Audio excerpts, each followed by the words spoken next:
Jared, please report for your afternoon anal probe. Well, guys, duty calls.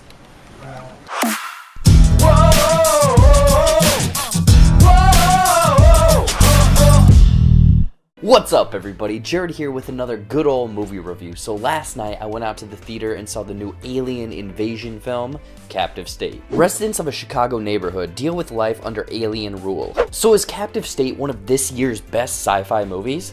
Let's find out. Now, before I get into my thoughts, let me know what you guys thought of Captive State in the comments down below. Did Captive State hit all of the checkboxes for a perfect sci-fi movie, or was this kind of an alien mess? Now let's get into some of the good. So personally, I didn't think that there was that much advertisement for this Captive State movie, so going into this movie, I was a little bit scared. The first 5 minutes, it really sets stuff up. There's this cool lore, this world set up, and I was pretty much in on this movie. It sets up this mysterious alien race, how humans are kind of like submissive to these like overlord alien people. They're living in harmony, this dystopian future, and it's all of this lore, or rather world setup, that really intrigued me, really got me invested in this story. Kind of like, why are these aliens here? What exactly is their purpose?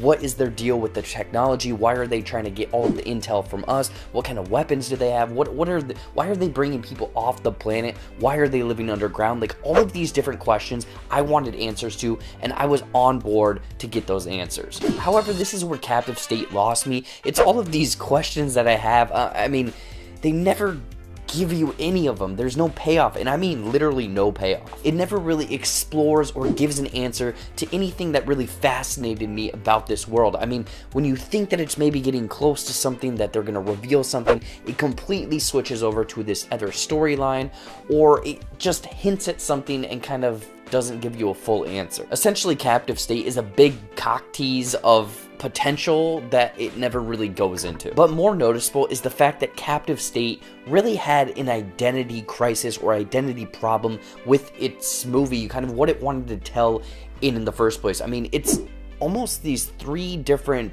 tones, storylines diverged or put together in this movie that's what Captive State is. It's almost like the writers didn't know what to do, took all of the ideas, and it's like, are we this alien invasion film, this political thriller, this dystopian drama? I mean, there's pieces of each one of these stories in the movie, but it never fully commits to one. Another jarring aspect was the editing. Obviously, like I just mentioned, that there's these kind of almost three storylines throughout the movie, and it switches between them in just a manner that doesn't really make sense. I mean, it's borderline confusing at times. Like, it's following one of the main characters for this one storyline, and then it gets him trapped by all of these aliens.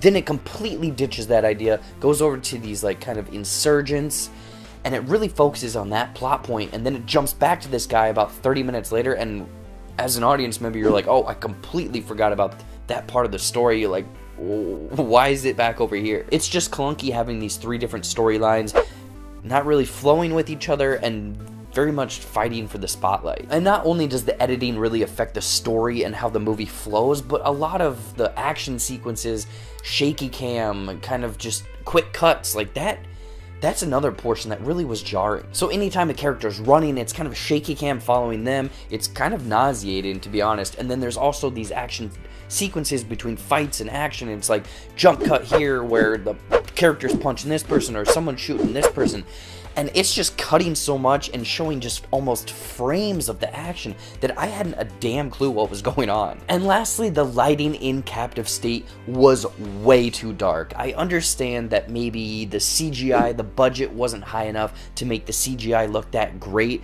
so they kind of tried to hide stuff in dimly lit areas, but also the fact that it's this dystopian, dreary, dark landscape that you wanted to go with. But the fact that it was just so dark, maybe it was the projector in the theater I was at, but man, I couldn't tell what was going on screen. I was trying to cut stuff out. It very much reminded me of the last end battle in Venom, where it's two blobs fighting each other.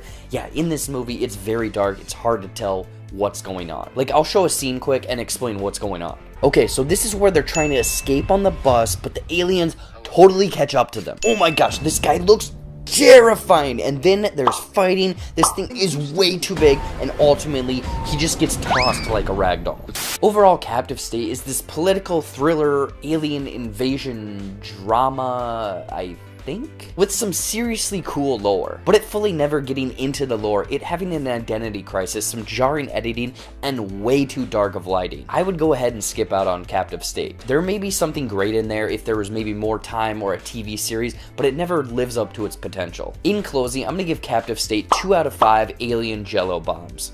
So what did you guys think of Captive State? I want to know in the comments down below. Anyways, guys, as always, thank you so much for watching. Watch some more videos over there, movie reviews, trailer reactions, all of that stuff. Follow my social media stuff down there. Subscribe down to my channel over there. Hit that bell icon and stay up to date on all of this channel's newest videos.